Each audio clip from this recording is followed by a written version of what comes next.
So he interviewed Jerry Jones, and he asked him, "Why is there not a general manager?"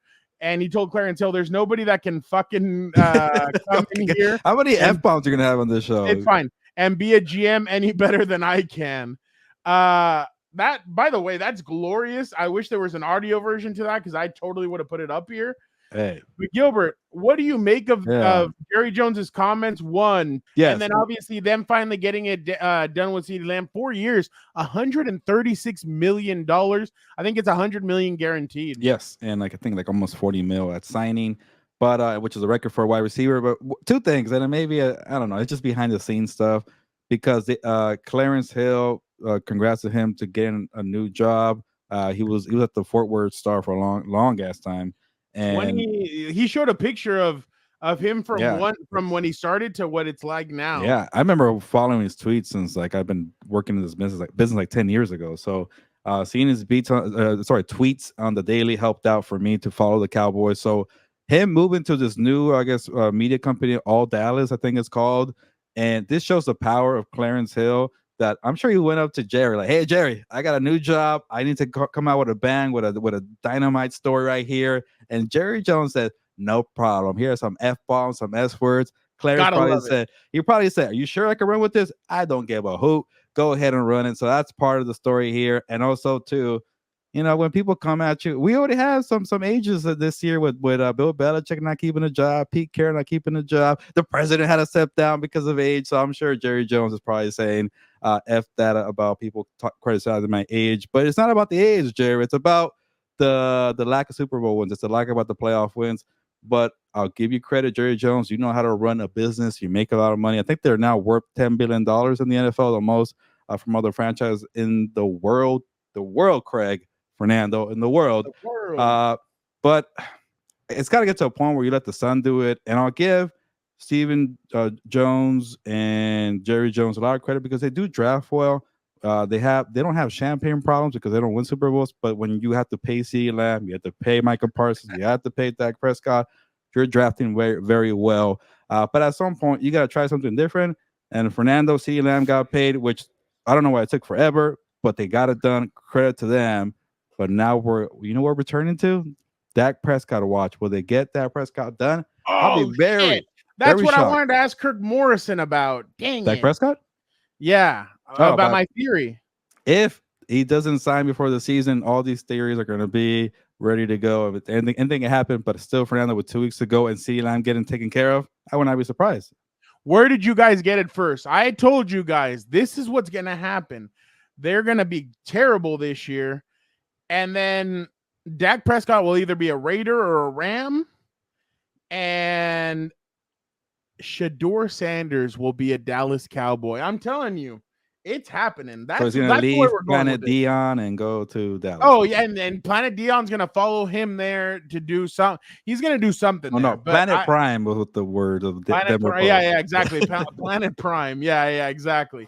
Something like that's going to happen. But going back to the CeeDee Lamb, they needed him. They needed CeeDee Lamb in there. By the way, and they're not done. Dalvin Cook is supposedly on his way, according to Josina Anderson. He's headed down over to Dallas to meet with the Cowboys. So that'll be interesting to see how exactly. That'll be interesting to see what happens there. But they needed CeeDee Lamb. I mean, and we saw Brandon Cooks did well. Some other receivers were making grabs and they were doing well running the football. But you need CeeDee Lamb. He was the only guy that did anything against the Packers in that playoff game. So CeeDee Lamb is the guy. They need him. But I'm glad that they got him signed. Now it's going to be, like you said, Dak Prescott watch. And that's the thing. The Cowboys love the spotlight. So what are they going to do? They're going to be waiting. They're going to see what's going to happen. And we'll see what happens with Dak. But I truly believe that they're headed for a divorce. It's just like, look at what happened to Matthew Stafford once he left. Matthew Stafford went somewhere else and won a Super Bowl. So I truly think that maybe that's the best thing for Dak. Who knows if it'll happen? But Gilbert, I'm going to stand on that hill. I really do think that Dak is going to look for something else. I mean, Mike McCarthy was good 10 years ago, but he hasn't been a good head coach. I mean, he's been good. They've won games, but they can never do it in the playoffs, and I think that's what's harming them the most. He's a good offensive minded coach. He could scheme it up well. Good designer. Sometimes he goes too traditional and conservative, and that's what gets him in trouble. So I guess what I'm trying to say, he still has a poor game management. He's still kind of poor in crunch time. Also, sometimes with the whole game plan, when you saw them struggle against the Green Bay Packers, like that was your moment. Like you got the not the number one seed, but you got the NFC East. You got the number 2 seed. You could have gone for a lengthy playoff, and they didn't do it. So enough is enough. But I'll say this for now for your theory to start taking some shape here and get the wheel spinning a little bit.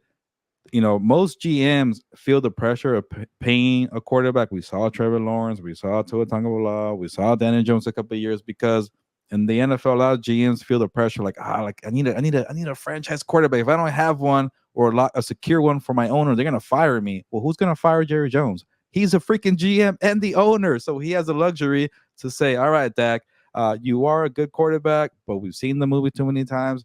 We've seen Matthew Stafford with the Lions. He went to a different place. See you later." And the Lions turned out better. The Rams turned out better. Follow that blueprint, Jerry Jones. No one's going to fire you. Take a chance. Keep CeeDee Lamb. Keep Michael Parsons. And play that roulette with the quarterback. I know it's scary out there. The GMs hate playing quarterback roulette because you don't know who you're going to get. You could get who's pretty bad. Who's I don't want to bash anybody, but you Who's can get bad? Like what team? you get a Justin Herbert or a Trey Lance. There you go. Trey Lance was really man. By the way, it's been 1 year since he got traded. Shout out to the 49er fans who lost it when Trey Lance got traded and said, "What are we doing here?" Well, I think it turned out for the best. Brock Purdy is clearly better than Trey Lance. That happened 1 year ago today, and now he's a third stringer throwing 5 interceptions. Sorry, I just wanted to say it out loud real quick. If Tyler Dragon had texted me, Trey Lance not that bad. Then Trey Lance threw his first pick. By the way, shout out to Shoney Jefferson. He balled. 14 tackles, 2 interceptions, 1 sack, 1 forced fumble. Like the dude was all over the field. I'd be surprised if they didn't. If they, you know what? That's why I miss it being an even number of games, because I used to miss that the Cowboys were always the 8-8, and then Jeff Fisher 8-8. By the way, have you watched the Steve McNair documentary on? Oh, I did. I think I saw it the first day it came out. It was Jeff pretty Fisher, short. He did something to his face, right? Like that's not the way he used to look. Like in what sense? I didn't notice anything. I think he had plastic surgery or something done to him because he does not look like that. I did think, I'm like, oh, he hasn't really aged. Like how, I thought that was maybe a brother or something. I didn't think that was him. He looked like the coach who was coaching like the Rams not too long ago. So yeah, it was just I thought it was really different. But all right. Gilbert, Mike Tomlin says the Steelers will name a QB1 after the upcoming practice. Who do you think should be QB1?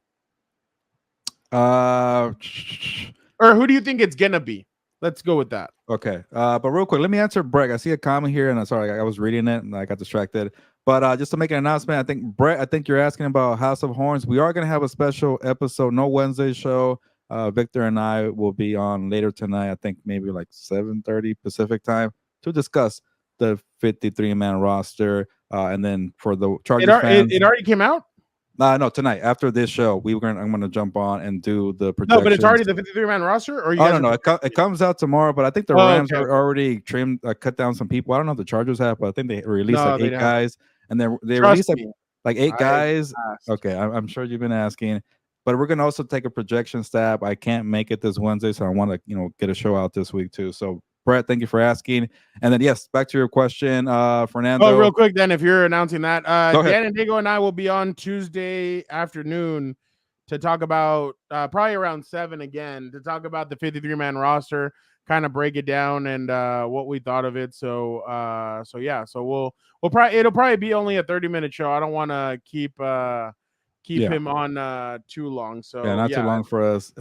Same on House of Horns. But I've been saying all along, and maybe some of you guys have too, but like, they're not the best option, Russell Wilson and Justin Fields, but I'd rather go with Justin Fields because there's more upside there.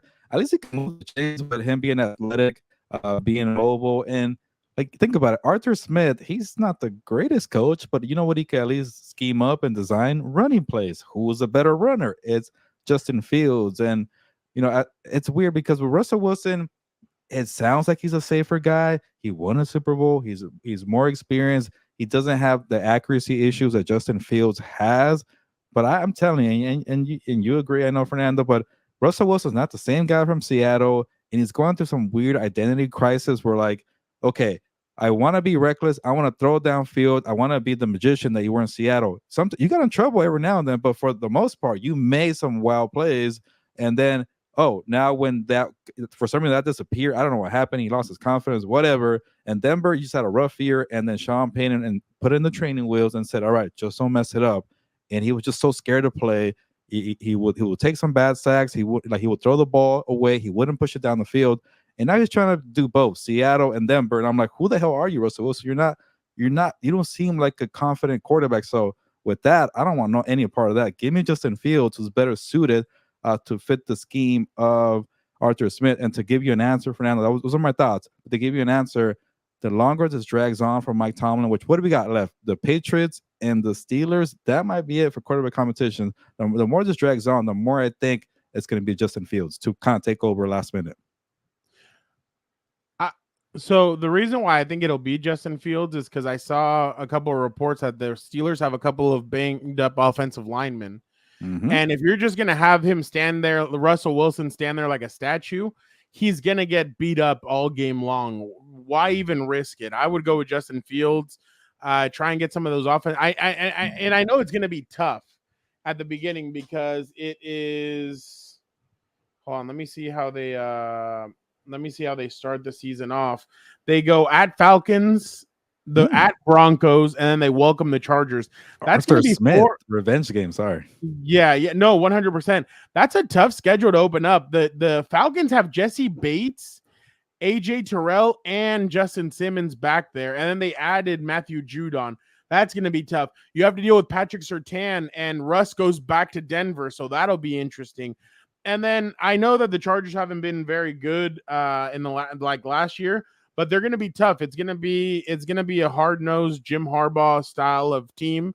So it is going to be a little bit tough to face those teams. So I think that's a rough stretch. I would rather Russell Wilson I would rather Justin Fields try and use his athleticism to win games than Russ just trying to sit back there and get swallowed up, especially because, like I said, that's Matthew Judon. I know the Broncos will probably have some good defensive linemen, and then you have Joey Bosa. Bud Dupree's returning to Pittsburgh. You have a bunch of guys. So yeah, I definitely think it needs to be Justin Fields. Yeah, I'm definitely with it. I feel bad for George Pickens, by the way. Yeah, no, 100%. Are you kind of fed up with the Brandon Aiyuk, Trent Williams? It's been a drama that for some reason it's dragged on, and it felt like that's kind of the way it happened with Nick Bosa as well. It kind of dragged on, but Nick was never there, so it kind of was really quiet. But this is really loud and really obnoxious, and it's like we have clowns on Twitter saying that the deal was already done, that he's going to the Steelers. He's not. We have other people that are saying, oh, hey, it's a done deal. He's staying with the 49ers. That still hasn't happened. And then Trent Williams already came out and said, I'm willing to sit out week 1. Wow. What do you make of everything? I don't think Trent Williams is bluffing. He was hardcore negotiator when it came to the Commanders or the Washington whatever team back then. And before he got traded, he was trying to get his deal there. And that could be a big issue because you got to have your anchor left tackle there. And I don't blame Trent Williams for doing this. He has some leverage. You saw Tristan Wirfs get paid. Obviously, he's still the best left tackle in the game, but he's older. I think you paid Tristan Wirfs because of his upside in his youth. We'll see what happens there. And then with Brandon Aiyuk, I just stopped giving a crap after he turned down the Patriots money. I'm like, what do you want? You want the money or not? And then he, turned down the Browns, and then he's thinking about the Steelers. That didn't work out. And then the 49ers know they need Aiyuk because, I think Ricky Pearsall might have returned to practice, but he's still banged up, hasn't been practicing, the rookie wide receiver there. So it's tough because both sides, they know they need each other for this, I guess, what do we call it? The last hurrah for this window here for this core group in San Francisco. Get it done or not. I get to the point where I don't give a crap. I might start viewing the 49ers. I'm going to go on a little rant. I'm going to start viewing the 49ers like the Buffalo Bills, like the Dallas Cowboys. If you don't get it done this year, you got stacked teams, and then if you falter again, I'm like, oh, okay, I don't care. Just win the damn thing. So get it done this year. if you got to pay Trent, go ahead and do it. I think our compa Eric D. Williams said last week, like, do whatever it takes to get Brandon Aiyuk there. Do whatever it Both of takes to get them. Trent Williams. Get him in there. Stop messing around. Stop playing grab ass like Dan Dago will say, and go win the damn Super Bowl because Christian McCaffrey's not getting younger. George Kittle's not getting younger. And also, you got to pay Brock Purdy too. So like, just get it done with this next this final year for the core group. Let me ask you, good, well said. I agree. I am tired of the Brandon Aiyuk stuff. Season's about to start. You just came off of losing a Super Bowl. And CeeDee Lamb got paid. Like, what the hell are you waiting for? Come on. Yeah, exactly. So they need to get this done. They need to keep it. If Brandon Aiyuk is gone, I'm sorry. The 49ers are just a playoff team. They're not a Super Bowl contending team. If that, I think it'd be the Lions, the Eagles. I might move the Rams. The Rams just, I have a lot of questions about that team. But I still think they're well coached, so obviously they're going to be in there. But kind of like the Falcons. Not gonna lie to you. Matthew Judon. I didn't like Rondell Moore getting hurt. That really, I think they don't have any depth at wide receiver. Yeah, that's on offense. They don't have depth. That's my only question about them. But their defense, holy smokes, that's a Madden defense. Gilbert, I don't know if you heard what happened with Jared Stidham. Did you hear what he said after the game? Yeah, he believes he's a starting quarterback in this league. Obviously, I was very disappointed. I know I'm a starting quarterback in this league. I have zero doubts about that. And, it just didn't shake out my way. But I know what kind of player I am, kind of person I am. And like I said earlier, I'll be ready to go if I need to be. And, like I said, I have no doubts that I'm that was our compa, Troy Rank, who got that video. So did his hat say Dallas like upside down? I couldn't tell. I think it said Da, and then that was it. But what did you make of it? I guess you gotta believe in yourself, but Jared Stidham, people are not getting in line to make you the franchise quarterback or to make you start games, but you are better suited for the backup life. But hey, you gotta believe in yourself. You just want to be the guy from Blue Mountain State and have it good and enjoy life with the clipboard. Alex Moran, but all power to him. But I could tell the writing was on the wall before my trip to Denver. Then I got to Denver. Then I saw Bo Nix play. I'm not saying Bo Nix is going to be CJ Stroud, but he definitely earned the job and won it. And when you have a first-round pick and you're not a first-round pick, you're going to give it to the first-round pick. I wonder if Sean Payton kind of made him think that he was going to be the starter no matter what, in a sense. It changed kind of quickly, right? Like in a 2-week yeah. Because at the beginning of camp, he's like, no, Stidham's our guy. And then all of a sudden he changed and he's like, oh, crap. Okay, maybe it's something that I can't ward off. And yeah, he has him now. And now we'll see what this is going to look like. But damn, like that was just a quick turn of events. By the way, real fast, before we're gonna jump over to Combat Compas. Well, my bad, real quick. Any concerns about Brock Purdy? It seems like he continues to struggle. The offensive line, everything. I do not give a crap anymore about preseason analysis. Like Kirk Morrison said, like, let's just play the damn games. It took me forever to write. It's crazy that it's second and third stringers that are picking him off. I guess so, but I'll say this to make it tie into real football. He needs Brandon Aiyuk. He is a rhythm quarterback. He needs to have, like, obviously he doesn't have to have the full gadget players that he has in San Francisco with Steve-O and CMC, but he really needs Brandon Aiyuk because he's the only traditional wide receiver. The great route runner gets open. You know how you mentioned the Charger going to call McConkey third and lad. Like, you need somebody to be open and be available to move the chains. Debo, he does that in explosive ways, but also you got to scheme up plays to give him the ball because our eyes are on Debo. Like, you don't want to let him go to the house on a quick yak monster reception. Aiyuk just finds ways to get open easy, make life easier for you. And when you get into a rhythm, like he's still a young quarterback. That's what I see with Bo Nix sometimes. Like, he needs to be in rhythm or he's gonna rush throws, overthrow it. Okay, you can't settle down. Brandon Aiyuk gets you settled down. So maybe that's what you're seeing a little bit in the preseason. But again, I'm over the preseason. I'm over people dissecting Anthony Richardson. Just go play the damn games, okay? How about that?